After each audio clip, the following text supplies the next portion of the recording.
প্রিয় BA second সেমিস্টারের ছাত্রছাত্রীরা, তোমাদের যাদের পলিটিক্যাল সায়েন্সের অনার্স রয়েছে তাদের জন্য আজকের এই ভিডিওটি অত্যন্ত গুরুত্বপূর্ণ। কারণ আজকের এই ভিডিওতে আমি তোমাদের mock test paper, model practice set paper বা নমুনা প্রশ্নপত্র যাই বলো না কেন, সেই একটি প্র্যাকটিস করার সেট আমি তোমাদের সামনে তুলে ধরবো, যেটি প্র্যাকটিস করলে তোমরা এখান থেকে 70% অবধি কিন্তু তোমরা প্রশ্ন কমন পেতে পারো। ঠিক আছে, 60 থেকে 70% পর্যন্ত প্রশ্ন কমন পেতে পারো। তবে আমি বলবো রিস্ক না নিয়ে অবশ্যই লাস্ট মিনিটের সাজেশনটি ভালো করে পড়বে, এবং আশা করি তোমরা পড়ে নিয়েছো। তো প্র্যাকটিস করার জন্য একদম শেষ মুহূর্তে কোন কোন প্রশ্নগুলো ভালো করে দেখবে, ভালো করে প্র্যাকটিস করবে, সেই সংক্রান্ত প্রশ্নর একটা প্রশ্নাবলী নিয়ে তোমাদের কোশ্চেন পেপার নিয়ে আমি আজকে আলোচনা করব। তো ভিডিওটি প্রথম থেকে শেষ পর্যন্ত মনোযোগ সহকারে শুনতে থাকবে এবং ভিডিওতে বলা প্রশ্নগুলো গুরুত্ব সহকারে দেখবে। তো দেখো, mock test 2024 political science honours DSCC2 paper, তোমাদের constitutional government in India, model paper 1 set 1। তো দেখো, এখানে আমাদের প্রতিটি মডিউল থেকে অন্তত একটি করে প্রশ্ন নিয়ে মোট 3টি প্রশ্নের উত্তর দিতে হয়। ঠিক আছে, প্রতিটি 100 শব্দে। ঠিক আছে, 5 নম্বরের 3টি প্রশ্নের উত্তর আমাদের করতে হবে। ঠিক আছে, তো দেখে নাও তার জন্য কোন কোন প্রশ্নগুলো করতে হবে। নিম্নলিখিত বিষয়ে সংক্ষিপ্ত টিকা লেখো। 1, ভারতের সংবিধান প্রস্তাবনার তাৎপর্য। 2, রাজ্যপালের স্বেচ্ছাধীন ক্ষমতা। ঠিক আছে, তারপর রয়েছে ভারতের নাগরিকের মৌলিক কর্তব্য। বিচার বিভাগীয় সক্রিয়তা কাকে বলে। ভারতের সংসদীয় কমিটি ব্যবস্থা। এবং নির্দেশমূলক নীতি ও মৌলিক অধিকারের মধ্যে পার্থক্য। এই যে ক খ গ ঘ চ অবধি আমি যে কোশ্চেনগুলো দিয়েছি, ঠিক আছে, এখানে তোমাদের 6টি প্রশ্ন দিয়েছি। এই 6টি প্রশ্ন 5 নম্বরের জন্য একটু ভালো করে তোমরা প্র্যাকটিস করে নেবে, এবং এগুলো পড়ার পর না দেখে খাতার মধ্যে লিখে নেবে। ঠিক আছে, এই প্রশ্নগুলো কিন্তু অত্যন্ত গুরুত্বপূর্ণ, প্রশ্নগুলো ভালো করে তোমাদের রেডি করতে হবে।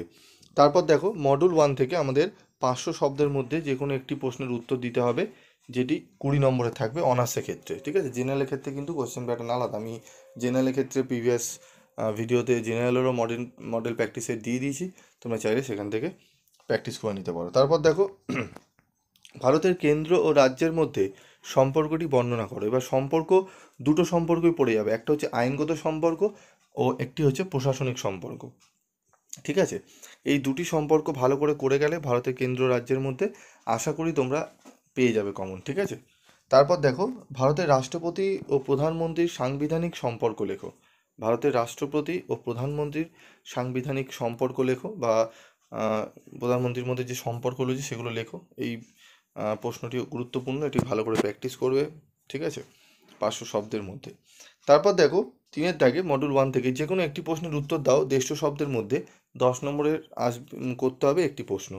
কি করবে তার জন্য, ভারতের সংবিধানে উল্লেখিত সাম্য ও স্বাধীনতার অধিকার আলোচনা করো। সাম্য ও অধিকার, এই দুটি অধিকারই ভালো করে একটু বড় করে তোমরা পড়ে নেবে। ঠিক আছে, কারণ আলাদা করে একসঙ্গেও দিতে পারে 5-5 করে, বা আলাদা করেও দিতে পারে।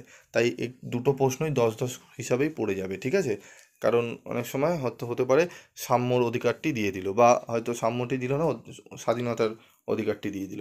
তাই আমি এখানে দুটোই রেখেছি, দুটোই যেহেতু এই বছরের আসার জন্য অত্যন্ত গুরুত্বপূর্ণ। ঠিক আছে, তারপর দেখো, ভারতের রাষ্ট্রপতির ক্ষমতা ও পদমর্যাদা আলোচনা করো।